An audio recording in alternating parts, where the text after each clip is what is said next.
Aqui é a Sam e agora vamos encarar as feras do Pintacilgo.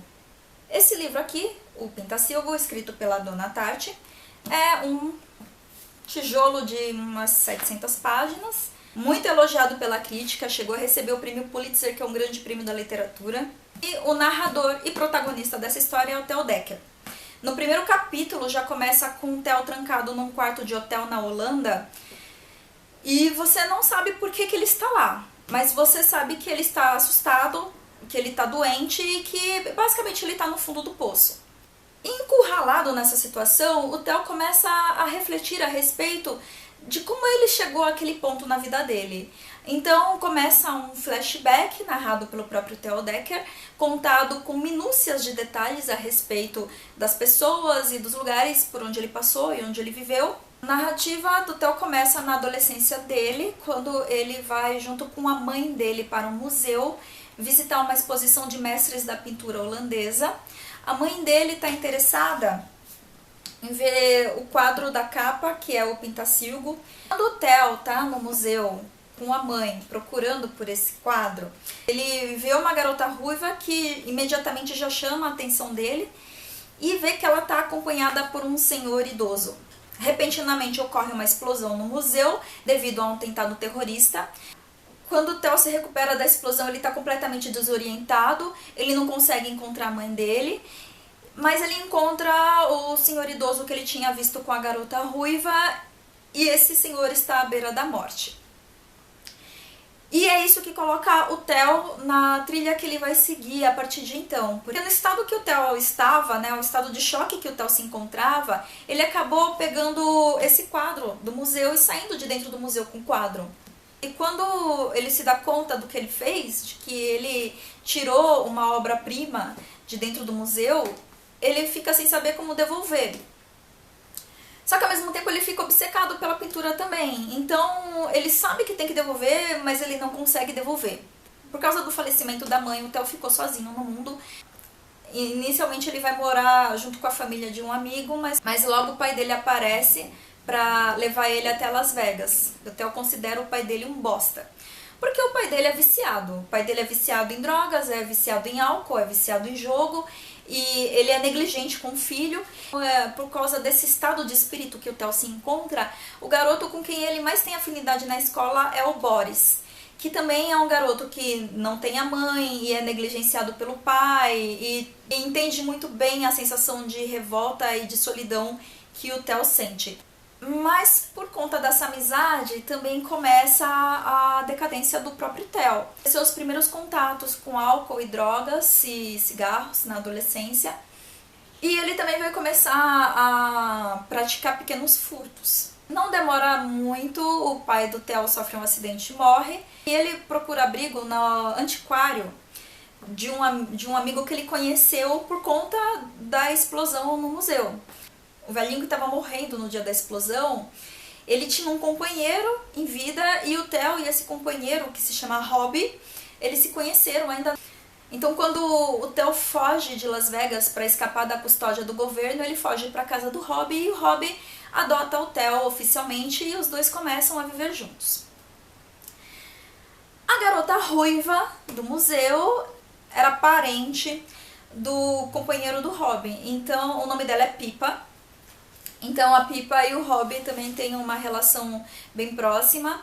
A presença da Pipa tem um efeito avassalador sobre o Theo.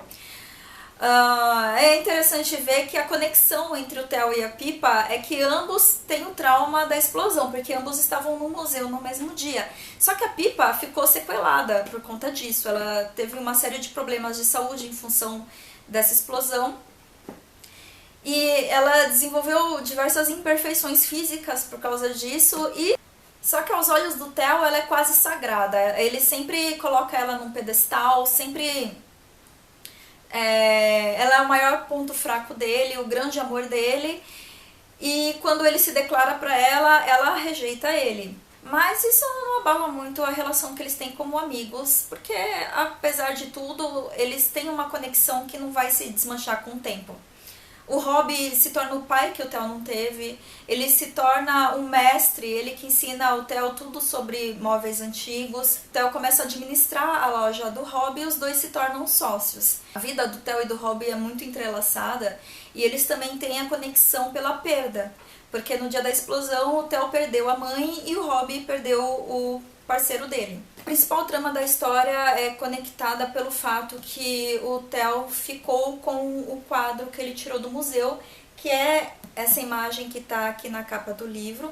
Inclusive a capa simula um pacote, porque isso aqui é como se fosse uma fita crepe, uma fita adesiva, e um papel que envolve o quadro como se fosse um pacote. Então o Theo carregou esse pacote ao longo da vida dele, e enquanto a gente lê o livro a gente também tem uma simulação desse pacote em nossas mãos. À medida que você vai lendo a história do Theo nessas páginas e conhecendo as reflexões que ele tem a respeito dele mesmo e da vida que ele levou, você vê que ele teve a perda, ele teve a rejeição, a fragilidade, a fraqueza. Ele acaba criando um esquema de fraude, tal como o pai dele era. Então ele acaba se tornando o que ele mais rejeitava na vida. Tudo que ele não queria ser era ser como pai. E ele acaba se tornando um reflexo do que o pai dele foi. Então o quadro representa para o Theo uma beleza que não existe na realidade dele. E é essa beleza que torna a existência dele suportável. Saber que esse quadro existe, saber que a arte existe para aliviar o peso que a gente carrega na vida, com as nossas fraquezas, com as nossas frustrações e com coisas que a gente não pode controlar e erros que vão acontecer. Eu estava lendo essas páginas, o Theo era muito real para mim. Eu tive realmente a sensação de acompanhar a vida de alguém sólido, que faz parte de uma realidade. A forma como ela elabora a narrativa dela é tão precisa que ela consegue transmitir não apenas as sensações e a atmosfera do lugar, mas ela consegue conduzir a sua leitura de acordo com a emoção que ela quer passar naquele momento da história. Então o livro com certeza vale muito a pena, ele é muito competente, mas se não é o tipo de leitura que te agrada, não é o tipo de história que te prende, eu te aconselho a ler outras coisas. E o tipo de leitor que aproveitaria melhor este livro são pessoas mais adultas, que precisa ter enfrentado uma ou duas merdas na vida, precisa ter tido um pouco de perda, um pouco de tristeza, um pouco de frustração, cometer erros e reconhecer esses erros para que você crie essa conexão com o Theo e compreenda melhor as motivações dele. Eu não estou dizendo isso para defender o Theo, eu não acho que ele seja inocente, eu acho que a Dona Tartt não tinha a intenção de criar um herói. Ela fez ele com diversos defeitos, diversas fraquezas, de propósito mesmo, porque a moral da história, no final, não é a superação do Theo. A moral da história é ver como o Theo descobre beleza apesar de tudo, apesar até mesmo dos próprios defeitos. E você já leu o livro? Me diz aqui nos comentários o que acha. Se inscreve no canal que toda semana tem vídeo novo. Me dá um joinha, por favor, não custa nada. Compartilha com os amigos, mostra para os seus amigos que vivem te falando para ler esse livro também. Muito obrigada por me assistir e até a próxima!